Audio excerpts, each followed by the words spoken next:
Hello friends, today we are going to see the objective of chapter number 1. See here, select the most appropriate alternative from the following and rewrite the sentence. When there is no partnership agreement between partners, the division of profit take place in dash ratio. यहाँ पे बोला है कि जब partnership agreement में ratio define नहीं किया होगा तो हम कौन सा रेशियो लेंगे। तो यहाँ पे आपको जो ऑप्शंस दिए आपको मैंने जब मैंने थियरी कराया था तब प्रोविजंस में मैंने बताया था कि जब भी partnership agreement is silent about the profit sharing ratio that at that time we have to take equal ratio. तो इसमें आंसर आएगा इक्वल रेशियो। नेक्स्ट है to find out the net profit and net loss of the business dash account is prepared. Net profit and net loss के लिए हम लोग कौन सा अकाउंट बनाते हैं तो वो होता है प्रॉफिट एंड लॉस अकाउंट। तो correct answer is profit and loss account. Next आपको दिया है a dash is an intangible assets. तो आप देख सकते हो सारी गुडविल जो है वो इंटेंजिबल होगा, बाकी सारी असेट्स जो है वो टेंजिबल है। Intangible means which you can not see, which you can not touch, you can only feel about it, तो आएगा गुडविल।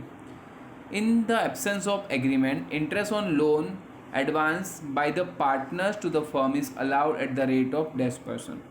तो यहाँ पे आपको ध्यान रखना है, मैंने प्रोविजंस में ये पढ़ाया था, आप चाहिए तो आप यूट्यूब पे वीडियो देख सकते हो मेरा, जहाँ मैंने प्रोविजंस में बताया था कि अगर interest on loan by partner है, यानी पार्टनर्स ऑन ने कोई लोन दिया है बिजनेस को एज अ एडवांस या लोन, तो उसका अगर इंटरेस्ट नहीं बोला होगा कितना % का क्वेश्चन में, तो हमें याद रखना है by default we have to allowed 6% पर एनम। 6% के हिसाब से हमें interest on partners loan charge करना पड़ेगा। नेक्स्ट है liability of partner in the partnership business is unlimited, क्योंकि यहाँ पे partner and partnership firm both are one and the same in the eyes of a law. Due to this business का जो भी property या assets या liability जो है वो पार्टनर का खुद का कहलाएगा। यानी if the assets of partnership firm is not sufficient to pay off the liability, then his or her personal property has to be pay off the liability। जब उसका खुद का बिजनेस का असेट्स लायबिलिटी पे नहीं कर पाएंगे तब उसके पर्सनल और प्राइवेट प्रॉपर्टी से भी उसको बिजनेस का लायबिलिटी पे करना पड़ा। इसकी वजह से यह है unlimited liability of partner. Indian partnership act force कब आया था, मतलब एक्ट बना कब था, दैट इज इन 1932। तो करेक्ट आंसर होगा 1932। Maximum number of partner in the firm are dash according to the company act 2013। कितने मैक्सिमम पार्टनर हो सकते हैं, तो यहाँ पे 2013 के प्रोविजंस में ही लिखा हुआ है मैक्सिमम नंबर सबसे ज़्यादा कितने हो सकते हैं 50। तो यहाँ करेक्ट आंसर होगा 50। नेक्स्ट क्वेश्चन आपको दिया है राइट वन वर्ड और फेयर्स। यहाँ आपको एक वर्ड लिखना है person from the partnership firm, मतलब पर्सन जो पार्टनरशिप फर्म बनाता है तो उसको हम लोग बोलते हैं पार्टनर्स। तो answer is partners. Amount of cash और goods withdrawn by partner from a business for time to time, मतलब बिजनेस जब टाइम टू टाइम बिजनेस में से बिजनेसमैन टाइम टू टाइम पैसे जो उठा रहा है विड्रॉ कर रहा है उसको हम लोग अकाउंटिंग टर्म में बोलते हैं ड्रॉइंग्स। तो यहाँ आंसर आएगा ड्रॉइंग्स। नेक्स्ट है एन एसोसिएशन ऑफ 2 और more person according to the Indian partnership act 1932। तो इंडियन पार्टनरशिप एक्ट 1932 के हिसाब से जब 2 या 2 से ज़्यादा पर्सन का कोई एसोसिएशन बनता है तो उसको क्या बोलते हैं, तो that is called partnership firm. तो यहाँ पे आंसर होगा पार्टनरशिप फर्म। नेक्स्ट क्वेश्चन है an act under which partnership firm are regulated. कौन से एक्ट के तहत पार्टनरशिप फर्म रजिस्टर्ड होता है, तो that is Indian partnership act. Answer होगा इंडियन पार्टनरशिप एक्ट। नेक्स्ट है process of entering the name of partnership firm in the registrar of registrar.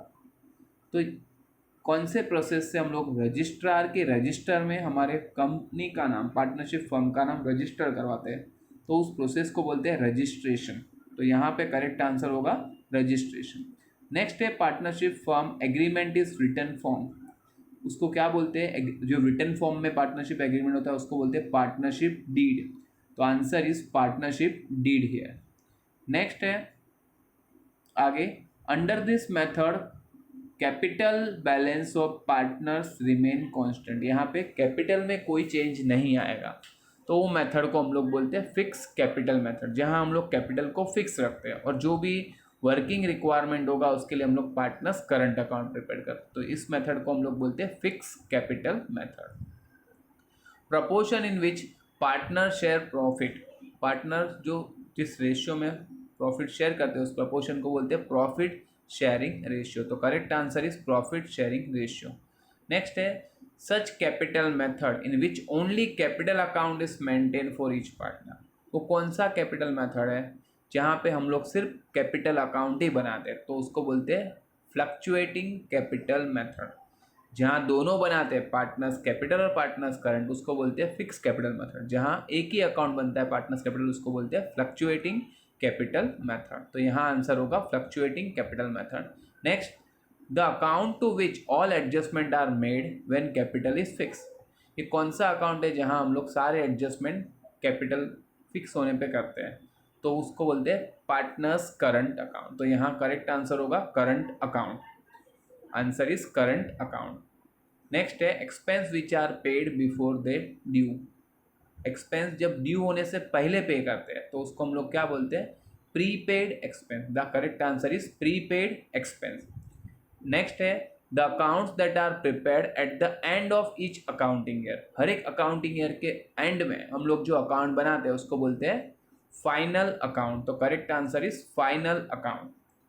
And assets which can be converted into cash easily. जो assets को हम लोग easily cash में convert कर सकते हैं उस असेट्स को बोलते हैं करंट असेट्स, या तो बोला जाता है लिक्विड असेट्स। करंट असेट्स और लिक्विड असेट्स दो वर्ड है उसके लिए।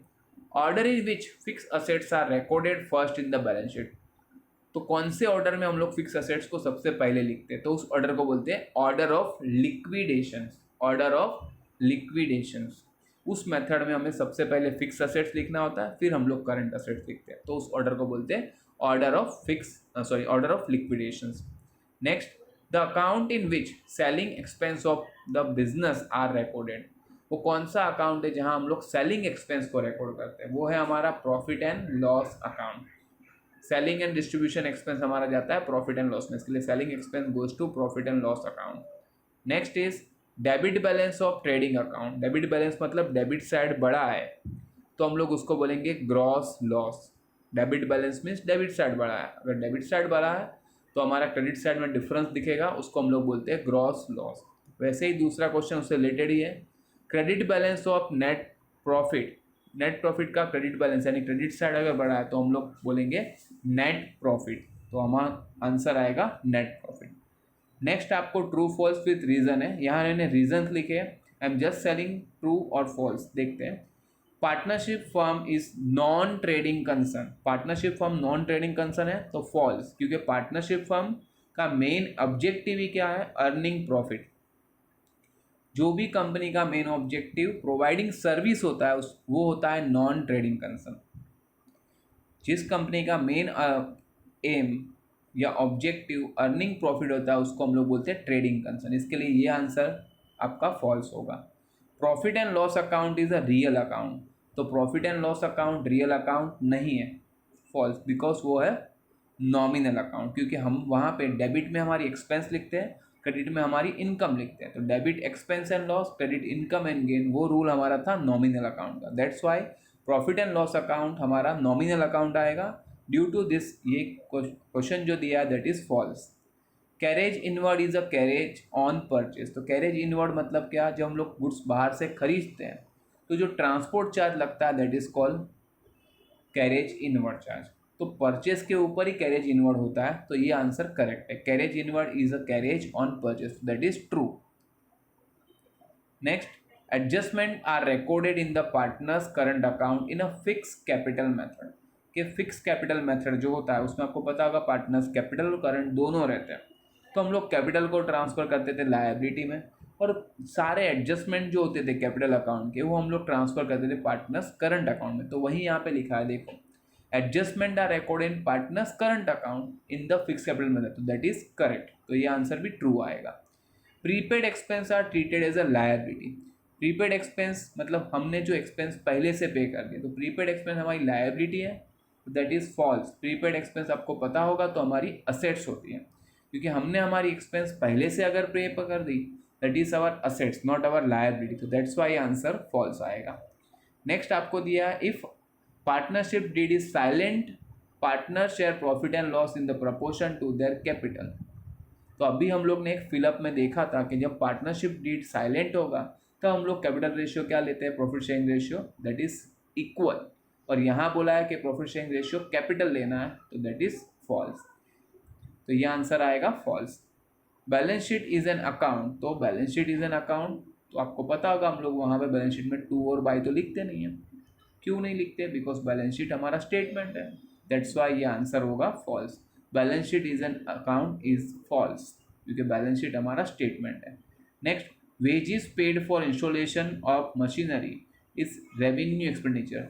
देखो बोला है मशीनरी को इंस्टॉलेशन का जो वेजेस हम लोग ने पे किया है वो रेवेन्यू एक्सपेंडिचर है। तो आपको पता होगा हम लोग जब भी कोई फिक्स असेट्स खरीदते हैं और उसका इंस्टॉलेशन चार्ज जो पे करते हैं वो फिक्स असेट्स में ही काउंट होता है, यानी कि उसको हम लोग बोलते हैं capital expenditure.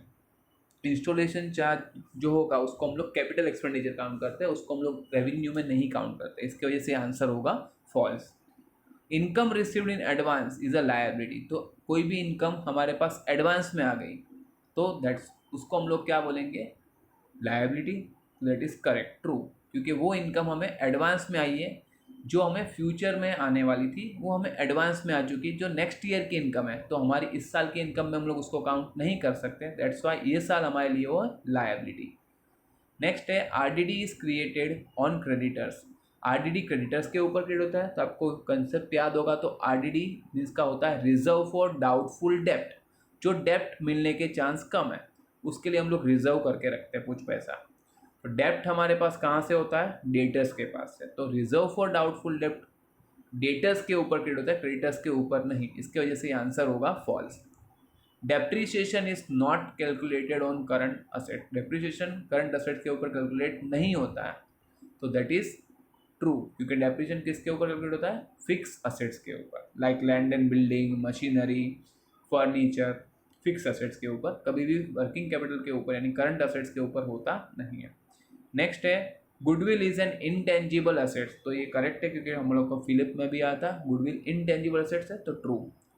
Indirect expense are debited to a trading account, तो इनडायरेक्ट एक्सपेंस ट्रेडिंग में जाता है, तो फॉल्स, क्योंकि ट्रेडिंग में जाता है हमारा डायरेक्ट एक्सपेंस एंड डायरेक्ट, जबकि प्रॉफिट एंड लॉस में हमारा जाता है इनडायरेक्ट एक्सपेंस, इसकी वजह से ये आंसर है false. Bank loan is a current liability, bank loan हमारी करंट लायबिलिटी है, तो फॉल्स, बिकॉज बैंक लोन जो होता है that is for more than 1 year, जब एक साल से ज़्यादा का कोई लोन हो लायबिलिटी होता है तो उसको हम लोग लॉन्ग टर्म लायबिलिटी बोलते हैं, उसको हम लोग करंट लायबिलिटी नहीं बोल सकते, इसकी वजह से आंसर होगा false. Next is net profit is debit balance of profit and loss account, तो प्रॉफिट एंड लॉस का डेबिट बैलेंस यानी डेबिट साइड बड़ा आएगा तो नेट लॉस होगा या नेट प्रॉफिट होगा, यहाँ बोला है net profit, that is false, क्योंकि डेबिट बैलेंस अगर ज़्यादा आता है तो हमारे क्रेडिट साइड में डिफरेंस को हम लोग लिखते हैं नेट लॉस, तो ये आंसर फॉल्स आएगा। नेक्स्ट है odd man out. Odd man out में पहला देखो wages, salary, royalty, import duty, ये आपको 4 दिए है, उसमें से कौन सा ऑड है, तो आपको इसमें आपको जनरल कंसेप्ट क्लियर रखना है। वेजेस, सैलरी, रॉयल्टी, देखो वेजेस है, रॉयल्टी और इम्पोर्ट ड्यूटी हमारा ट्रेडिंग के डेबिट साइड आता है, और जबकि सैलरी हमारे प्रॉफिट एंड लॉस के डेबिट साइड आता है, तो correct answer is salary. Odd man कौन सा होगा, सैलरी। पोस्टेज, नेक्स्ट है postage, stationery, advertising and purchase, तो देखो यहाँ पे पोस्टेज, स्टेशनरी और एडवर्टाइजमेंट ये हमारा प्रॉफिट एंड लॉस का आइटम है, जबकि परचेज हमारा ट्रेडिंग का आइटम है, ड्यू टू दिस हमारा ऑड वन होगा परचेज, तो correct answer is purchase. Next आपको दिया है capital, bills receivable, reserve fund, bank overdraft, तो आप देख सकते हो यहाँ पे ज़्यादातर जो दिए है कैपिटल, रिजर्व फंड और बैंक ओवरड्राफ्ट, तीनों हमारे लायबिलिटी में होता है, जबकि बिल्स रिसीवेबल हमारा होता है असेट्स में, यानी ऑड वन होगा बिल्स रिसीवेबल, क्योंकि वो हमारी असेट्स है। नेक्स्ट दिया है बिल्डिंग, मशीनरी, फर्नीचर और बिल्स पेएबल, यहाँ पे भी आप देख सकते हो पहले 3 जो है वो हमारे फिक्स असेट्स है, जबकि बिल्स पेएबल जो है वो हमारा लायबिलिटी है, तो यहाँ पे और होगा हमारा बिल्स पेएबल। नेक्स्ट है discount received, discount, dividend received, interest received और डेप्रीशिएशन, तो आप पहले तीनों देख सकते हो रिसीव्ड है, यानी तीनों हमारी इनकम है, जबकि डेप्रीशिएशन आपका है लॉस, तो due to this odd one होगा हमारा depreciation. Next question is Do you agree or disagree with the following statement? When partnership deed is silent, partner share profit of the firm according to the capital ratio. तो अभी ये आगे भी था, one word में भी और fill up में भी। पार्टनरशिप डीड अगर साइलेंट है तो कैपिटल रेशियो अलाउड होगा? No, false. तो हम लोग बोलेंगे डिसएग्री। ट्रू फॉल्स में भी ये आ सकता है। Current account always shows debit balance. Current account debit balance बताता है, तो दैट इज डिसएग्री, क्योंकि करंट अकाउंट डेबिट बैलेंस भी हो सकता है और क्रेडिट बैलेंस भी हो सकता है, तो that is disagree. It is compulsory to have partnership agreement in written. क्या पार्टनरशिप एग्रीमेंट रिटर्न में फॉर्म में होना कंपलसरी है? तो दैट इज डिसएग्री, क्योंकि वो हमारे टेक्स्ट बुक के हिसाब से only in the Maharashtra it is compulsory, बाकी स्टेट का कंपलसरी नहीं बोला है। इसके लिए पार्टनरशिप एग्रीमेंट राइटिंग में होना कंपलसरी नहीं है, तो that is disagree. Partnership form is a trading concern, तो correct, is a trading concern, क्योंकि उनका मेन ऑब्जेक्टिव प्रॉफिट कमाना है, तो agree. The interest on capital is an expenditure for partnership firm. Capital के ऊपर जो बिजनेस इंटरेस्ट पे करता है तो वो बिजनेस के लिए एक्सपेंडिचर है, तो ये आंसर भी हमारा करेक्ट है। नेक्स्ट है, तो ये एग्री आएगा। Partnership is an association of two और मोर पर्सन।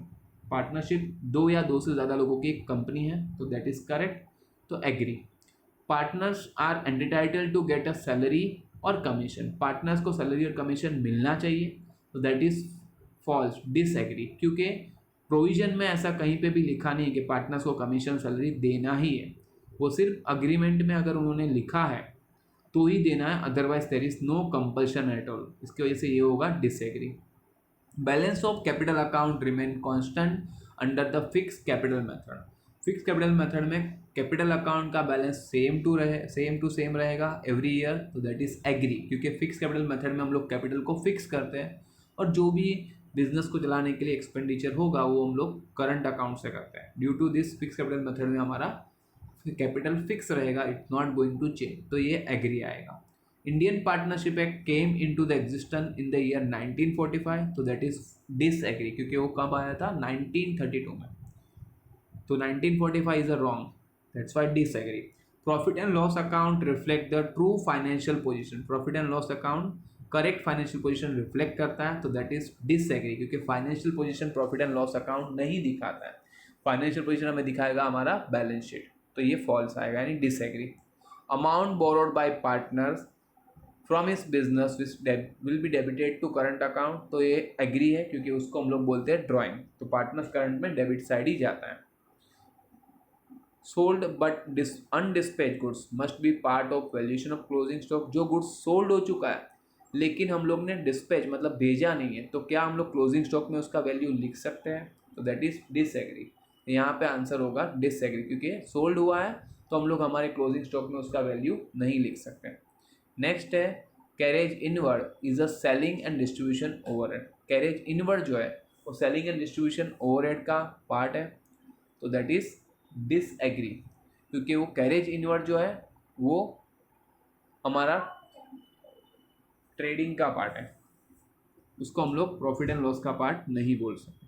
कैरेज इन, क्योंकि सेलिंग एंड डिस्ट्रीब्यूशन होता है हमारा प्रॉफिट एंड लॉस में, तो कैरेज इनवर्ड जो है वो ट्रेडिंग का। नेक्स्ट है, gross profit is an operation profit. Gross profit हमारा ऑपरेशनल प्रॉफिट है, दैट इज डिसएग्री, क्योंकि ऑपरेशन प्रॉफिट जो होता है वो हमारा प्रॉफिट एंड लॉस से मिलता है, तो ये डिसएग्री होगा। नेक्स्ट है, all financial expenditure are debited to profit and loss account. सारे फाइनेंशियल एक्सपेंडिचर जो होते हैं वो प्रॉफिट एंड लॉस के डेबिट साइड जाते हैं, that is correct. Financial expenditure जो होते हैं वो प्रॉफिट एंड लॉस में डेबिट साइड जाते हैं, एग्री। एंड लास्ट आपका जो ऑब्जेक्टिव है यहाँ पे, free distribution of goods is debited to trading account. तो जो भी गुड्स हम लोग फ्री में डिस्ट्रीब्यूट करते हैं उसको हम लोग ट्रेडिंग अकाउंट में लिखते हैं, तो डिसएग्री, क्योंकि फ्री डिस्ट्रीब्यूशन ऑफ गुड्स हम लोग ट्रेडिंग के डेबिट साइड नहीं लिखते, उसको हम लोग ट्रेडिंग के क्रेडिट साइड लिखते हैं, और दूसरा इफेक्ट हम लोग लिखते हैं प्रॉफिट एंड लॉस के डेबिट साइड। इसके वजह से ये आंसर होगा डिसएग्री। ठीक है, यहाँ पे मैंने चैप्टर नंबर 1 के सारे ऑब्जेक्टिव बता दिए जो वन वर्ड में आ सकते हैं, वन सेंटेंस के मैंने नहीं बताया। If you like this channel, like और सब्सक्राइब कर लेना, क्योंकि इसके बाद मैं थोड़ी टाइम में वापस एक दूसरा वीडियो डालूंगा चैप्टर नंबर 2 का ऑब्जेक्टिव का। Okay, thanks for watching, bye for the day.